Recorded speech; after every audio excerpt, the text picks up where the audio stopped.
आकर्षित करके ज्ञान के पथ पर चलने की शक्ति देना चाहता है, उसका नाम कृष्ण है। कृष्ण का अर्थ होता है कर्षण। कर्षण माने आकर्षण, आकर्षण माने अटैक्शन।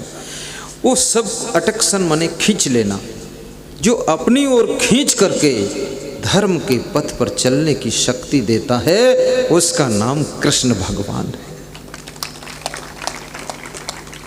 और जो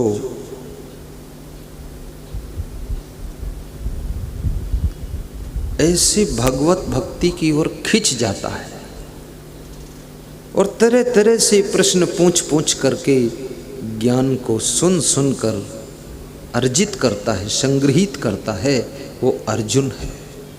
अर्जुन कोई साधारण चीज नहीं। अर्जुन अपनी युवावस्था में इंद्रलोक को गए थे। जब इंद्रलोक को अर्जुन जाने लगे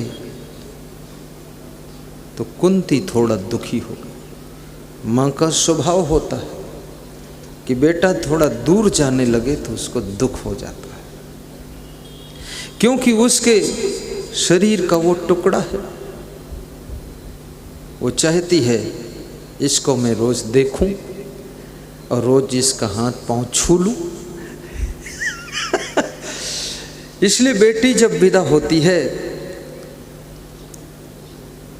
तो सबसे ज्यादा रोता यदि कोई उस समय है तो बाप सबसे ज्यादा रोता है। बाप, ऐसे बाप तो ज्यादातर थोड़ा कठोर भी होता है। बाप कभी कभी बोल देता है अरे तेरी ऐसी तैसी, लेकिन ऐसी की तैसी करने वालों को वैसी की ऐसी हो जाती है। जिस समय बेटी विदा होती है, बाप भी अपने दिल को रोक नहीं पाता है और बाप भी निसुस निसुस कर रोता है कि आज मेरी बेटी जा रही है। तो ये माँ का हृदय कुंती, अर्जुन की माँ कुंती थी। कुंती थोड़ा रोने लग गई और रोने का ढंग, रोने की कला सबसे अच्छी महिलाओं के पास में होती है। महिलाएं, इसलिए इनको ममता की मूर्ति कहा गया है, इन्हें करुणा मूर्ति कहा गया है। और इतनी करुणा इनके पास न होती तो नन्हे से बालक का ये पालन पोषण नहीं कर पाती, क्योंकि वो बार बार गलती करता तो ये उसके नाक पर मुक्का मार देती, वो मर जाती। लेकिन इनकी करुणा, इनकी ममता उस बच्चे की 1000 गलतियों को सहन करने की शक्ति देती है और ये उसका पालन पोषण करके एक दिन इस देश की रक्षा के लिए, गौ सेवा के लिए, धर्म की रक्षा के लिए अपने बेटे को, अपनी बेटी को समर्पित कर देती है, बड़ा कर देती है। परंतु बाप के अंदर भी कम मोह नहीं होता है। हमारे आश्रम में एक 2 स्टार दरोगा जी आए तो रात में मिले, बोले आपसे कुछ सत्संग करना है। थोड़ी देर सत्संग किया, फिर बोले एक ही बेटा है, मोटरसाइकिल से टकरा गया, चोट लग गई, बाल बाल बच गया है। तो मैंने कहा यदि वो मर जाता तो तुम भी जिंदा नहीं रह जाते। तो वो रोने लगे, बोले वो मर जाता तो हमें जीने से फायदा फिर क्या है। 2 स्टार लोग कहते पुलिस के लोग कड़े होते हैं, कड़े वड़े कुछ नहीं, वो भी मोह में पड़े होते। चाहे जो हो, प्रधानमंत्री हो, लेकिन ये मोह और ये ममता सबके हृदय में छुपी रहती है। जब कोई अवसर आता है, योग संयोग बनता है, तो मोह प्रकट हो जाता है। और ये भी याद रखना, ये जो मोह है यही बार बार इस संसार में आपको जन्म दिलाने में मदद करता है। यदि पूरा मोह खत्म हो जाए तो तुम पुनः जन्म ही नहीं लोगे। ये मोह तुम्हें फिर से खींच लाता है। कई बार उसी परिवार में व्यक्ति की मृत्यु होती है और थोड़े ही दिनों के बाद उसकी आत्मा उसी घर में आ जाती है, कहीं पोता के रूप में या छोटे बेटा के रूप में या नाती के रूप में वो फिर आत्मा आ जाती है। शरीर बदल गया, कहते हैं कफन बदला है लाश वही है, शरीर बदला है आत्मा वही है। आत्मा आ गई, उसका स्वभाव, उसका संस्कार, उसकी चाल ढाल, उसकी बातें, वो सब उसी तरह की दमंग रहती हैं जैसे पहले करता था। और इससे तुम पहचान लेते हो ये मेरे पिताजी की आत्मा आ गई है, उसी तरह की बात करता है। और पुनर्जन्म होता ही है, पुनर्जन्म तो सत्य है। लखीमपुर खीरी में एक भक्त कह रहा था, एक माताजी अपने बहू से कह रही थी कि थोड़े दिन रुक जाओ, हमारे गुरु मर गए हैं और अवतार भी ले चुके हैं, अभी छोटे हैं, बड़े हो जाएंगे तब उनको गुरु बना लेना। तो उनकी बहू ने पूछा क्या तुमने उनको देखा है? बोले देखा नहीं, मैंने सपने में देखा है कि उनका अवतार हो चुका है और यहाँ अवतार हुआ है और साधु बन चुके हैं, अब धीरे धीरे बड़े हो रहे हैं, फिर गुरु बना लेना। तो उनकी बहू ने कहा कि ठीक है, मैं उन्हीं को गुरु बनाऊं। बोले मेरा गुरु ही तुम्हारा गुरु बनना चाहिए। जिस महात्मा की आत्मा की मुक्ति नहीं होती है वो महात्मा भी पुनः आकर के जन्म लेता है और जन्म लेने के बाद फिर से वो बचपन से महात्मा की ओर आकर्षित होने लगता है। ये हर व्यक्ति महात्मा की तरफ थोड़े आकर्षित होता है, वही आत्मा आकर्षित होती जो महात्मा से जुड़ी हुई है। ये मैनपुरी जिले में कितने लोग हैं? क्या इतने ही लोग हैं? नहीं, बहुत लोग हैं, लाखों की संख्या है, लेकिन इतने लोग ही क्यों आकर्षित हुए? क्योंकि ये आत्माएं पूर्व जन्म से हमारे साथ जुड़ी हुई थी, इनका हमारा पुराना रिश्ता है, इसलिए यहाँ आई। और मैं भी मैनपुरी में आया, कासगंज में क्यों नहीं गया? क्योंकि उधर हमारे रिश्ते की अभी आत्मा कोई है नहीं। नहीं, उधर भी जाता है, वो जिला छोड़ दिया है, इसी जिले में जुड़ा हुआ है। तुम्हें याद नहीं, हमें याद नहीं, किसी को याद नहीं, पर ये रिश्ता बहुत पुराना है। जन्म जन्म का दास हूँ गुरुदेव तुम्हारा, जीवन नैया डोल रही है, दे दो इसे किनारा। बाल्य अवस्था सीखने की अवस्था है,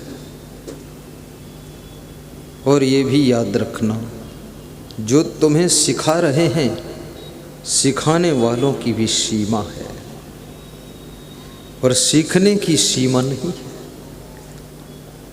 वे जितना सिखाना चाहते हैं उससे और अधिक को सीखने को बचा हुआ है। जितना तुम सीख चुके हो वो पर्याप्त नहीं है, उसके अतिरिक्त और सीखने को बाकी है। लेकिन सीखने को तैयार रहो तब तो। अहंकार किसी से कुछ भी सीखना नहीं चाहता है। अभिमान कहता है मुझे सब मालूम, तुम रहने दो बताने। लेकिन नम्रता कहती है मालूम है फिर भी बताइए, हो सकता कोई नया तरीका आप बताते। नम्रता सीखने के लिए हमेशा तैयार रहती है, अभिमान सीखने को राजी नहीं होता। मैंने सुना है किसी गांव में एक परिवार रहता था।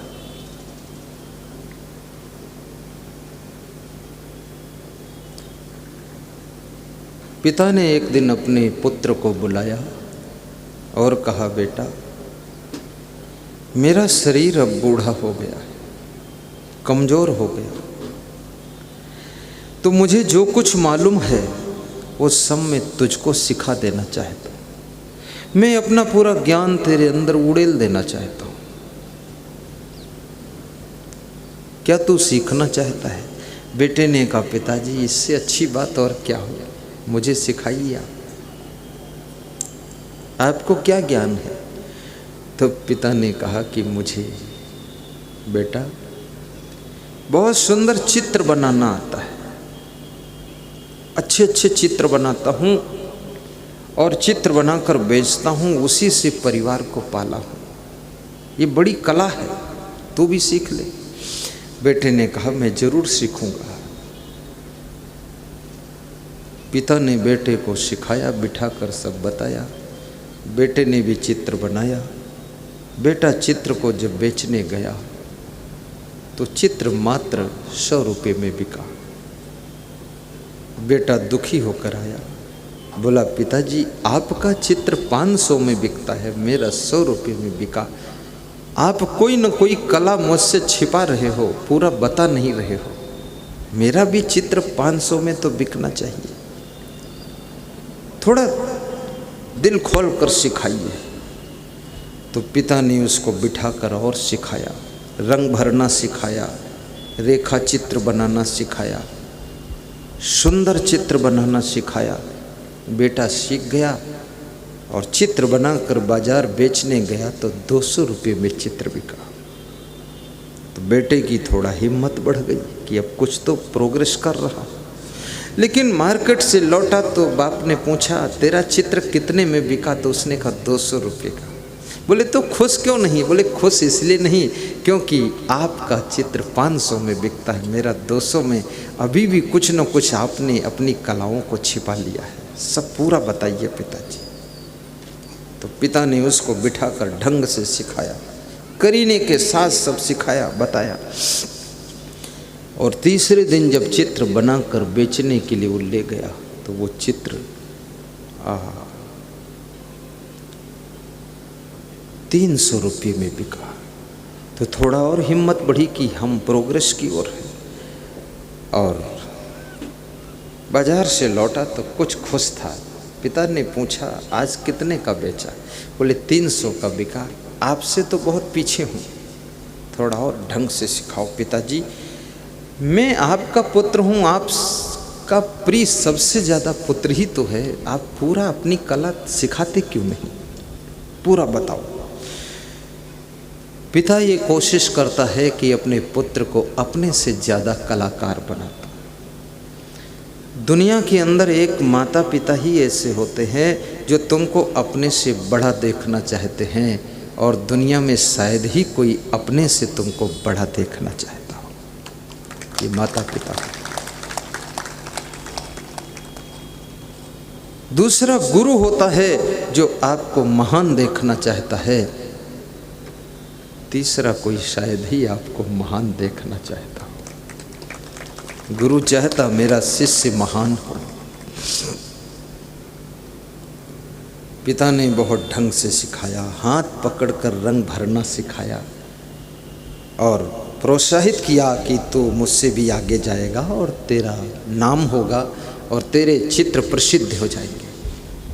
जब चौथे दिन बाजार में बेचने के लिए वो गया तो बाप भी बेच रहा है बाजार में, बेटा भी बेच रहा है।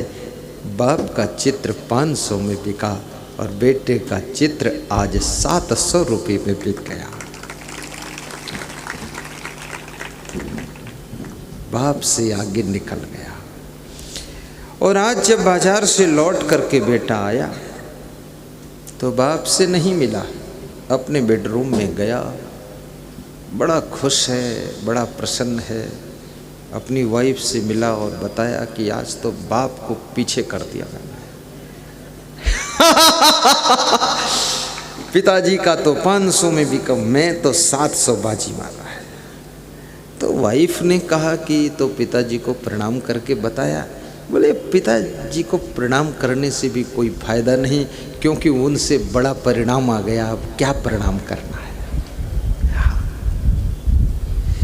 याद रखना, किसी से जब तुम आगे निकलते हो तो अंदर अंदर अभिमान आ जाता है कि अब वो मेरे से पीछे है, उनसे क्या बात करना है।